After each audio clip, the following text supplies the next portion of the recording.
What's up, everybody? Welcome back to this week's auction reveal stream. We got Chuck, Troy, Ben, and your host, Squid. What's up? What's up? Matt, what did we go 10 for 10 last week for the sales? 9 for 10. 9 for 10. 9 for 10. That's last week was some great horses. So we'll see what we got going on today, and let's see this delivery, and we're gonna pull it up right now. We're gonna stay to the same system we ran. This is week 4 we're on? Week 7. I don't know about week 7, but Squid, you're behind a little bit, buddy. Yeah, I think this is week 4. You're right. yeah, that's No. week Week 4? Yeah. Seems like 7. Yeah, I'm going crazy.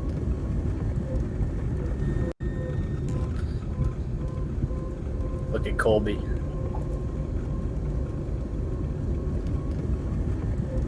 Let's hope he's driving quickly today. I think he just looked on his phone. Oh, stinker.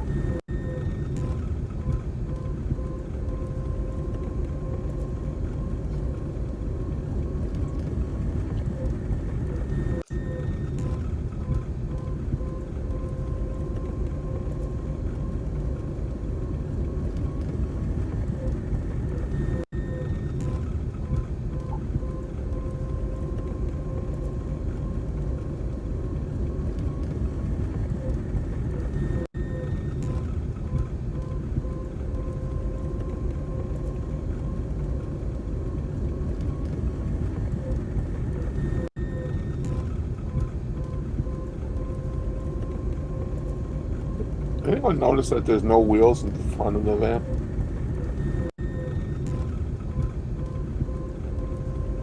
It's hovering. Right there behind the cab. Well, how does the front of the van stay up? He's got a big sleeper. He's doing so much traveling.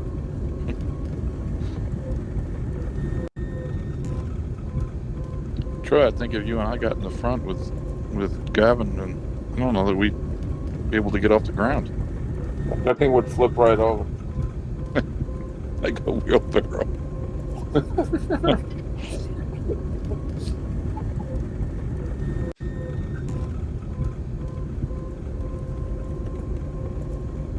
Hey, Gav, did you see that news announcement about Aiden Ross today? Is that number true, what he got paid?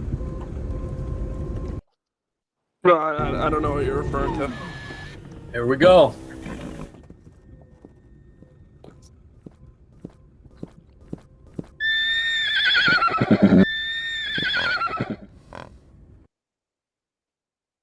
Erlin. Oh, man.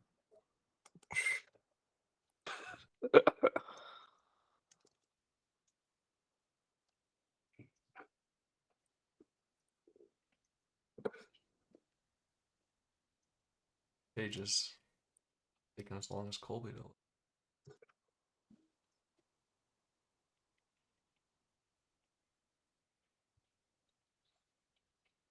to. Source was bred after Curlin to Justify and then Migdaladoro.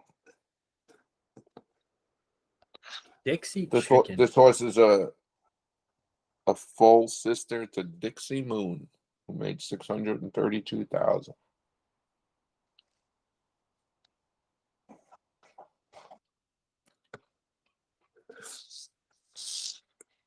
Wonder where the chicken part comes from.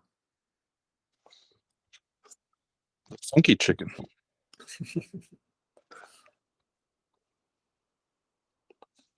a good question. I wonder what she'll.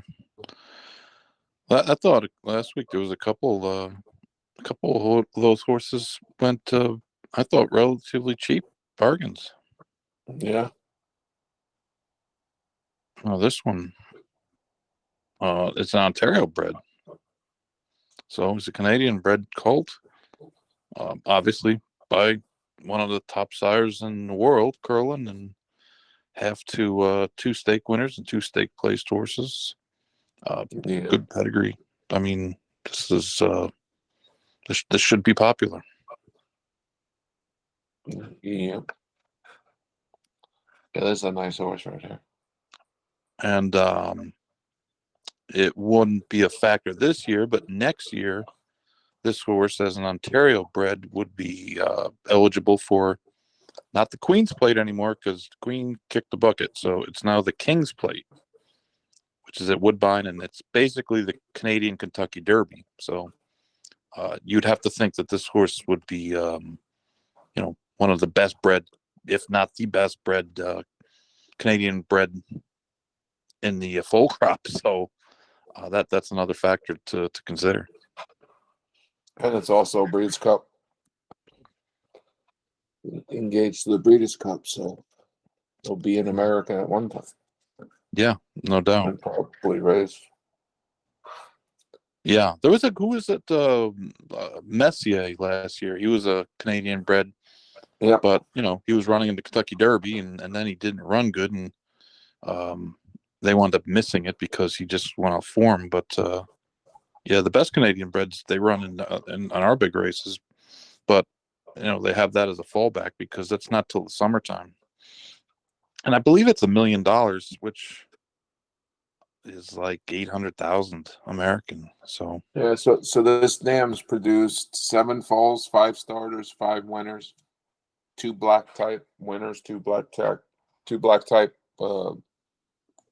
placers finished second, and the Prodigies won $1.2 million. So there's this is real nice. I don't know how much more we could really say, but you got basically a very, very well bred horse here. Yeah, with a full brother that's made 600,000. Yep. Looking at Lucky. Love that style.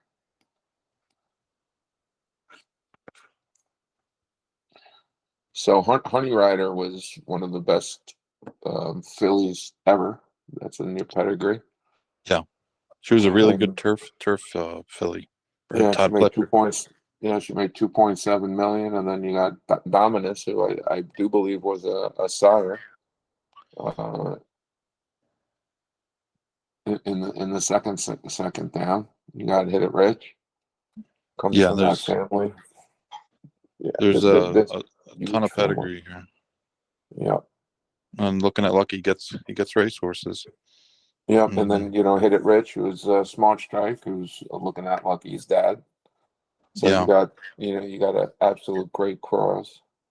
Yeah, it's interestingly, Hit It Rich won the Glens Falls at Saratoga, and Hit It Rich's aunt, for lack of a better word, also won the Glens Falls. So there's a lot of pedigree, a lot of good quality stake races, and this is another really good horse. Yeah, you guys have been hitting it out of the park with these pedigrees.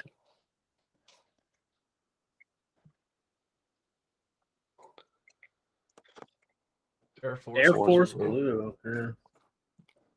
It's a gray one. That's another stallion that, I think they gave up on a little too quickly. He's really, he gets racehorses, but just one of these things that, again, one, it's a New York bred, I believe. Is this a New York bred? Yes, New York bred, Yeah. yes. And then, they bred it to Blame, and then they bred it to Nick's Go right after. So, again, this Air Force Blue must have looked really, really pretty, because, they bred it to much more productive and commercial stallions. So they must have thought that the horse looked really, really nice. Well, when you look at the dam, she only has 2 wins, but she made $143,000. So she was winning at big tracks, and she doesn't have any black type. But in order to make that kind of money with just 2 wins, you have to have been pretty good. So it seems like she's a horse that may have got injured before she was able to race in those kind of races, because she's not old either. So but you look at Air Force Blue, he had 3 crops of racing age. He had 177 wins in 3 years. That's a lot. That's a lot of wins for a stallion.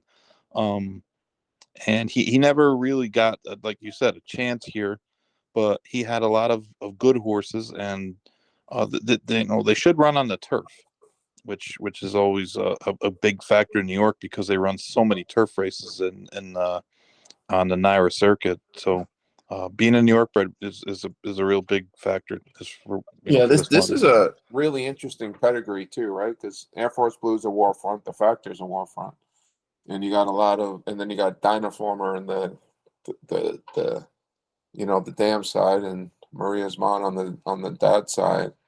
With like, there's some really old pedigree, and it's they crossed it and bred it pretty quickly. So Yeah, this thing is going to be, in my mind, going to be a turf sprinter somehow, some way, and in New York, having this kind of ability to go fast on the turf, short, you could make a lot of money with those horses.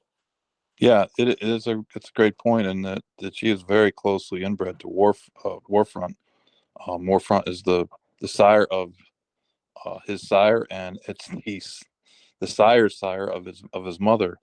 Um, and it's not. They used to do this a lot more, and it's not a bad thing if it works. If it works, you get a lot of really really good horses are inbred. Not often this close, but that's a really interesting point, though. And then, like you said, he's bred to be a turf sprinter, and you're going to get a lot of And be, opportunities in New yeah, York for the and be in company. New York with, Belmont coming back open with the tons of turf sprints, and then you got Aqueduct with their beautiful turf courses, and then Yeah, of course Saratoga. right. This horse should do really really well. I did the same cross inbreeding with Tappet on Tappet, um, on a horse of ours, and she came out really really pretty, and she's a 2-year-old now, and we're gonna ship her in from Florida to Kentucky in a couple of weeks, and she's doing great. So, like you said, a lot of people used to go this close, and then we started stretching it out a little bit. But I really think that this pedigree works here. Yep, I like it.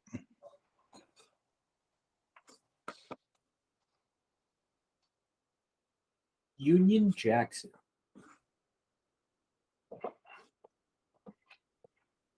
It's another New York bred, right? Yeah, another New York man.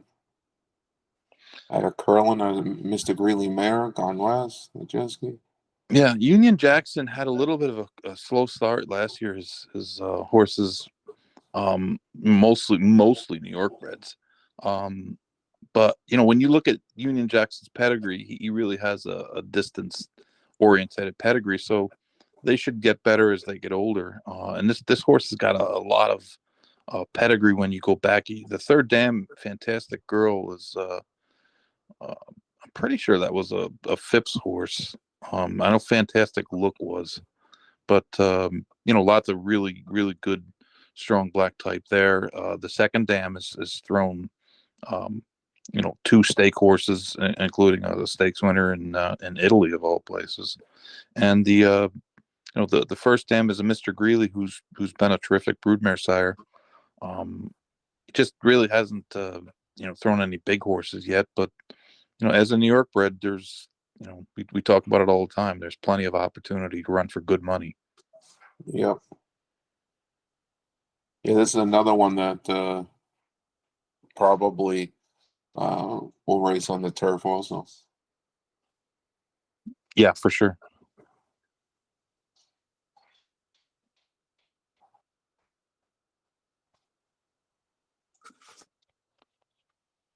Western.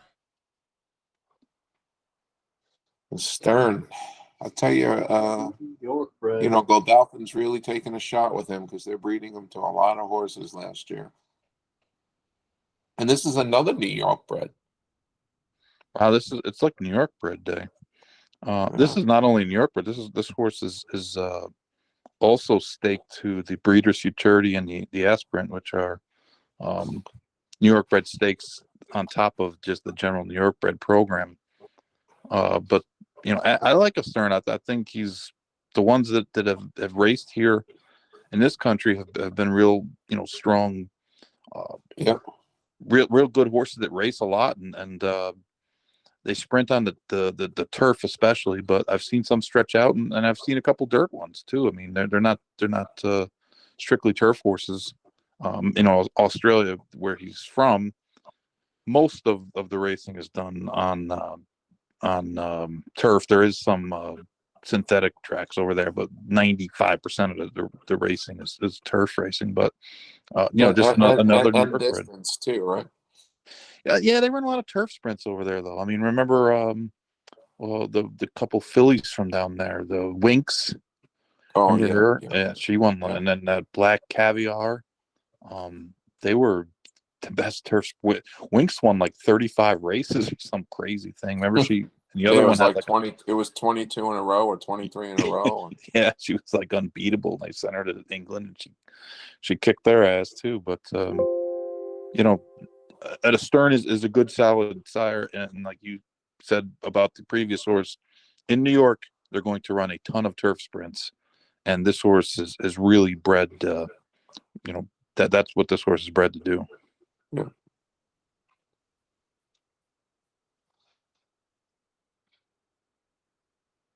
Quality Oh. Road.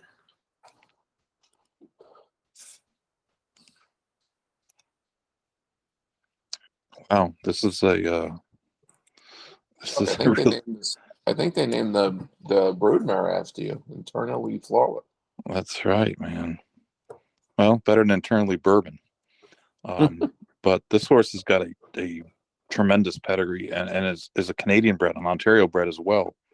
When you go back to the third dam, Hector Protector was a champion in Europe and a good sire. Not only a sire, but a good sire. Like he was a top sire in France. And his brother Bas Racham was also a sire and was not a sire, but a dam of a sire. But she was a champion over there as well. Koryev, or however you say it, that the filly in the third dam, she's done nothing but produce champion horses. So this is like a tremendous pedigree. And this horse, this filly, she's got a half sister, Internal Bourbon, that won all kinds of races up in Canada, and she's by Not Bourbon. This one's by Quality Road. So this is out of a Grade 1 winner in Del Mar. I just this is a filly that this is a filly that may wind up running in the King's Plate as well, because this past year a filly won the Queen's Plate. It was still the Queen's Plate, but this is a really, really good horse. Yeah, and this horse also, Quality Road also, ran in the Breeders' Cup, and this horse is Breeders' Cup eligible also. So, again, this pedigree, you only dream of having this kind of pedigree in your barn. Yeah, I can't stress how good the third dam is, and everything stems from there. I mean, she's literally one of the top 5 mares in the last 30 years in Europe. So when you see that pedigree, it's just going to be fantastic for 50 years. So, I mean, this is a really good. Yeah, the third dam produced 2 sires. Yeah, it's like I said, Hector Protector was one of the best French horses as a 2-year-old and turning 3 there's been in a long time. Yeah, and Quality Road's stud fee right now is $200,000. Yeah, it was funny. A couple, the Curlin I thought said maybe that's the best pedigree on a Canadian bred this year, and this filly, And then this one, yeah, this filly just one up them.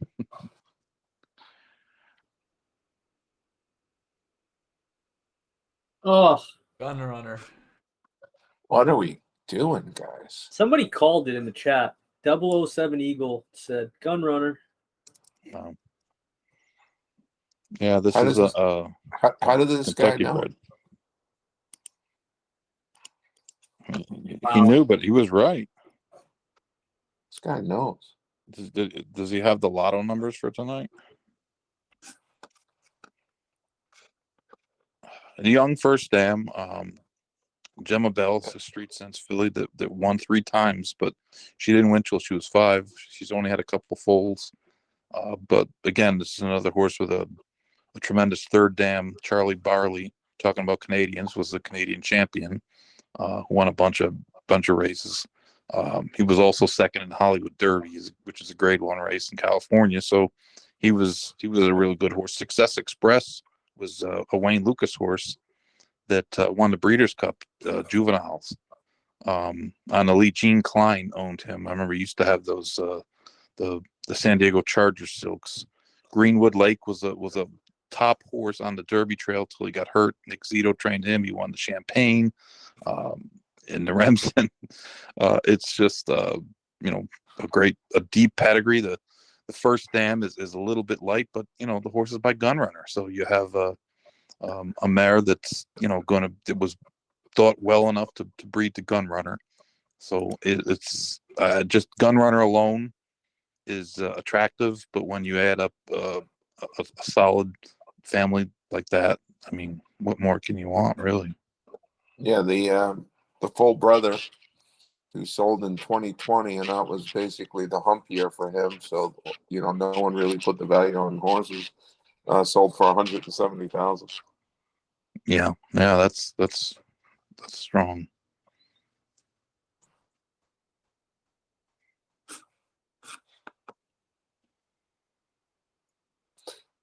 What's crazy is Frosted. He's the top 5th-year stallion coming from literally left field. Yeah, he's had a ton of winners lately. He 2-3 a week now, and state courses also. So it's pretty amazing. He was a little bit out of favor, and now all of a sudden the horse is winning everything, which is pretty amazing. I think that goes back to what you said about the Air Force Blue earlier, how sometimes the market gives up on these stallions a little bit too early. Yeah. And a lot of times the horses just need to mature, get a little bit older. And that's kind of what happened with Frosted. But, this is another pedigree when it's a young first dam. It's only your second foal. I don't know, Troy, if you have the race record of the 2-year-old, but the second dam isn't real old either. She hasn't had that many foals, but you look in the deep in the pedigree and you see sires all over the place. You see Pulpit, Minardi was a stallion. Tell the Cat was a great stallion. The half was out of Cross Traffic, who wasn't much of a stallion. He turned out to be, but going back to Frosted again, that's a Gold Dolphin, Darley, stallion, right? Yeah. And just like the other horse that we just spoke about, Air Force Blue, Enticed. And yeah. they really support their stallions and they breed. And one thing about European pedigrees is sometimes it skips a generation and then it picks back up. So that's what's happened with Frosted. And this is the last year and this year and moving forward, these horses are just fire. So you can almost, and I know people go crazy, but you can almost put Frosted in the same categories as a gun runner and a Curlin right now, and figure that you're getting a horse that's going to come to the races and win, because that's what they're doing. I think in the last quarter of last year, Frosted was the #1 winningest stallion.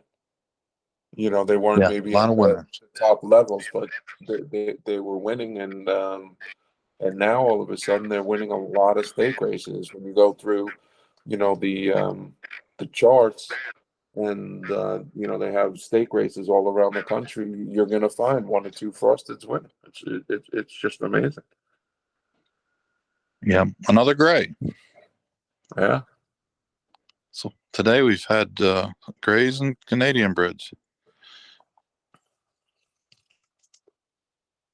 Oh, there we go. Nothing that's like my $1 million What? horse. That's my horse. Are you kidding? Holy Nothing like moly. $1 million into Wow. mischief. Wow. Yeah, for some reason, I don't think this is a good horse. No. I think Troy wants that one for himself. Yeah. The dam is by a horse called Galileo is like useless. So you got to stay away from that horse. Yeah. Who's he? Yeah. Very interesting, but the older sibling was named Bo Derek and was sold for $900,000. Didn't What's that? Didn't that horse run the other day? Just ran the other day and finished. What was it? Let me see. Gulfstream, I think. Yeah. Well, well, this one topped it at 1.1 million. You go down to the second dam, you see the horse Annapolis, who he wasn't very good. He won the race at Keeneland. It used to be the Maker's Mark Mile. I don't know who sponsors it now, but it's a Grade 1 race, and he won that. And he raced in the Breeders' Cup, and he went off 7 or 8 to 1 in the Breeders' Cup. But he's back, so he's probably the top turf miler in the country as a 4-year-old this year, Annapolis. Just I mean, there's really we shouldn't have to say too much about this one. No. They bred this horse back to Good Magic, who was the second leading freshman sire last year, and then in full to Warfront. So, this is just spectacular. You can't find any fault here on this one. All right, last one. It's gonna be hard to top the first 9 there. Warfront. Pretty close. Yeah, close it out with a $250,000 Warfront colt. Who's a half to Mongolian Groom, a Grade 1 winner. Yeah. Another horse, with a great third dam, not a good one, a great one. Versailles Treaty was a top Phipps horse. Won the Alabama, won the Ruffian, the Gazelle, and I believe she raced the same year as. Trying to think, but a really top mare, which is why she wasn't champion 3-year-old that year. But she's been a big time producer, and everything has all the dams are showing production at the highest levels. I mean, another horse just there's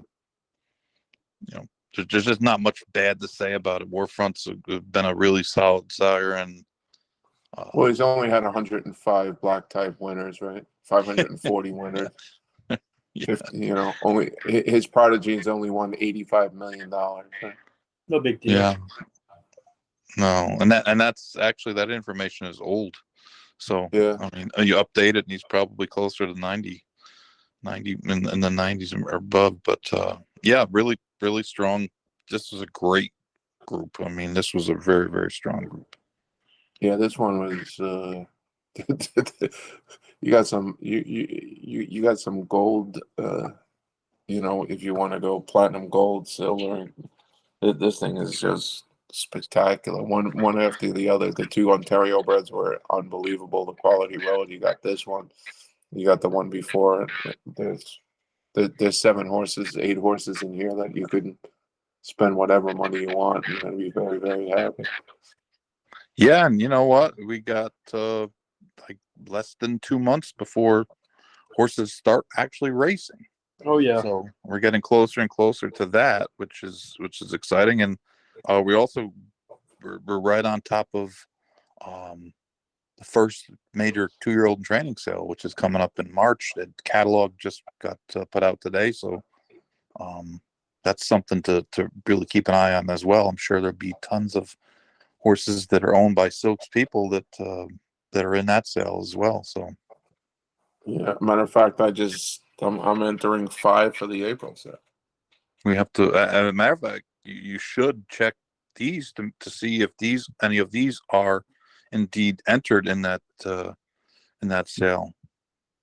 That is a good point there, Chucky. Yeah, these are a bunch of these are the types that would be found in a sale. So Probably exciting Wildwood times. Rose wouldn't be in there. You know what's interesting is the last 2 horses were born on the same day. Yeah, that is kind of cool. What a slate of horses. Yeah, definitely the best one we've had yet. I honestly, I wish I would have revealed a couple of mine, and maybe I could have swooped some of these in there. But Imagine. Well, I think that wraps this all up. Like always, the catalog will be coming out, and then also the horses will be posted on OpenSea, and you can see the times and dates they're coming out. And besides that, I hope everyone has good luck with the auction. hey, and happy Valentine's Day to everyone tomorrow. A very special happy Valentine's Day to Gavin and to Ben, the two Not Matt. studs. Thank you. Not Matt. Thank you. Thank you, Chuck. Matt, no, Matt's. I don't know well enough to Matt well enough to wish him Valentine's Day. He might think it's a little weird. So Well, happy Valentine's Day to everybody else but Chuck. and Troy's married, so it's over for him. So it doesn't really matter anymore. He can't win either way, so we're good. All right, guys. Well, like I said, if the people can't find one they like this week, I don't know what to say. Very well said, Chucky. Yes, sir. All right, guys. See everyone next week. Take care. See everybody next week. Take care. Bye.